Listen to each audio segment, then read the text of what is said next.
ಕನ್ನಡಿಗರು ಮಾಡಿದಷ್ಟು ಸಾಧನೆ ಯಾರಾದರೂ ಪ್ರಪಂಚದಲ್ಲಿ ಮಾಡಿದಾರ ಅಂದರೆ ಖಂಡಿತ ಆಗಲೂ ಇಲ್ಲ.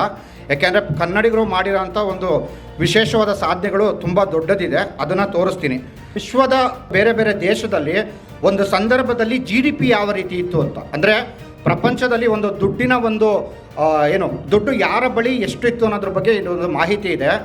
ಈ ಮಾಹಿತಿಯ ಪ್ರಕಾರ ನೀವೇನಾದ್ರು ನೋಡೋದಾದರೆ ಕ್ರಿಸ್ತಶಕ ಸುಮಾರು 16ನೇ ಶತಮಾನದವರೆಗೂ ನೀವು ನೋಡಿದ್ರೆ ಭಾರತವು ಇಡೀ ಪ್ರಪಂಚದಲ್ಲಿ ಅತಿ ಶ್ರೀಮಂತವಾದ ದೇಶ ಆಗಿತ್ತು ಅನ್ನೋದನ್ನು ಸಾಕಷ್ಟು ರಾಜಕಾರಣಿಗಳು ಅಥವಾ ಸಾಕಷ್ಟು ವಿದ್ವಾಂಸರು ಕೂಡ ಇದ್ರ ಬಗ್ಗೆ ಬರೆದಿದ್ದಾರೆ. ಏನಂದರೆ ಭಾರತ ತುಂಬ ಶ್ರೇಷ್ಠವಾಗಿತ್ತು ಅಂತ. ಸರಿ, ಭಾರತವು ಶ್ರೇಷ್ಠವಾಗಿತ್ತು ಅನ್ನೋದು ಎಲ್ಲರಿಗೂ ಗೊತ್ತು. ಆದರೆ ಭಾರತ ಅಂದರೆ ಬಹುಭಾಷೆಯ ಒಂದು ದೇಶ ಇದು. ಇಲ್ಲಿ ಕನ್ನಡಿಗರಿದ್ದಾರೆ, ತಮಿಳವರಿದ್ದಾರೆ, ಹಿಂದಿಯವರಿದ್ದಾರೆ, ತೆಲುಗುವರಿದ್ದಾರೆ, ಹೀಗೆ ಹಲವು ಭಾಷೆಗಳಿದ್ದಾರೆ.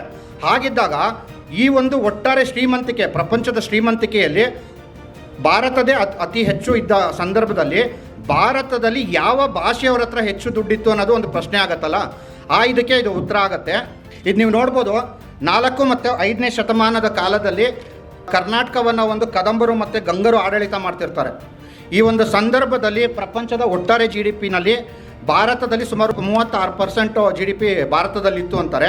ಅವತ್ತಿಗೆ ನೋಡಿದ್ರೆ ಇವತ್ತಿನ ತಮಿಳುನಾಡಿನ ಒಂದು ಕೊಂಗು ನಾಡಿನಿಂದ ಹಿಡಿದು ಮಹಾರಾಷ್ಟ್ರದ ಗಡಿಯವರೆಗೂ ಹಬ್ಬಿದ್ದಂಥ ಒಂದು ಕರ್ನಾಟಕ ಪ್ರಪಂಚದ GDPಗೆ ತುಂಬ ದೊಡ್ಡ ಒಂದು ಕೊಡುಗೆಯನ್ನು ಕೊಟ್ಟಿದೆ. ಎರಡನೇದು ನೀವು ನೋಡಿದ್ರೆ ಇದು ಬಾದಾಮಿ ಚಾಲುಕ್ಯರ ಮ್ಯಾಪ್. ಇದು ನಮ್ಮದೇ ಕನ್ನಡಿಗರಾದ ಬಾದಾಮಿ ಚಾಲುಕ್ಯರು ನರ್ಮದಾ ನದಿಯಿಂದ ಕಾವೇರಿಯವರೆಗಿನ ಆಡಳಿತ ಮಾಡಿದಂಥ ಒಂದು ಸಂದರ್ಭ. ಆ ಸಂದರ್ಭದಲ್ಲೂ ಕೂಡ ಈ ಭಾರತದ GDP ತುಂಬ ಜಾಸ್ತಿ ಇತ್ತು. ಆ ಒಂದು GDPಗೆ ಹೆಚ್ಚಿನ ಕೊಡುಗೆ ಕೊಟ್ಟಿದ್ದು ಕನ್ನಡದವರೇನೆ. ಇದರ ನಂತರ ನೋಡಿದ್ರೆ ಇದು ರಾಷ್ಟ್ರಕೂಟರ ಮ್ಯಾಪ್. ಇದು ರಾಷ್ಟ್ರಕೂಟರು ಕೂಡ ಕನ್ನಡದವರೇ.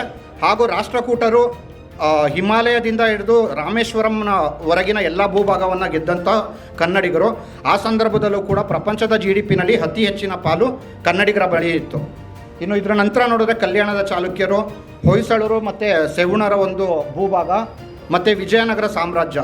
ಒಟ್ಟಾರೆ ಕ್ರಿಸ್ತಶಕ 345ನೇ ಇಸ್ವಿನಲ್ಲಿ ಕದಂಬರ ಒಂದು ಮನೆತನ ಏನು ಹುಟ್ಟಾಕತ್ತೋ ಅಲ್ಲಿಂದ ರಕ್ಕಸ ತಂಗಡಗಿ ಅಥವಾ ತಾಳಿಕೋಟೆಯ ಯುದ್ಧ 1655ರ ಸುಮಾರಿಗೆ ಏನು ಯುದ್ಧ ನಡೆಯುತ್ತೋ ಆ ಸಂದರ್ಭದವರೆಗೂ ನೀವು ನೋಡಿದ್ರೆ 1200 ವರ್ಷಗಳ ಕಾಲ ಇಡೀ ಪ್ರಪಂಚದಲ್ಲಿ ಆಗರ್ಭ ಶ್ರೀಮಂತರಾಗಿ ಬದುಕಿ ಬಾಳಿದ ಜನ ಯಾರು ಅಂದರೆ ಅದು ಕನ್ನಡಿಗರು ಮಾತ್ರ. ಕನ್ನಡಿಗರಲ್ಲಿ ಇಡೀ ವಿಶ್ವದ ಅತಿ ಹೆಚ್ಚಿನ ಶ್ರೀಮಂತಿಕೆ ಇದ್ದಿದ್ದು ಈ ಒಂದು ಡೇಟಾಗಳಿಂದ ಪ್ರೂವ್ ಆಗುತ್ತೆ. ಇನ್ಫ್ಯಾಕ್ಟ್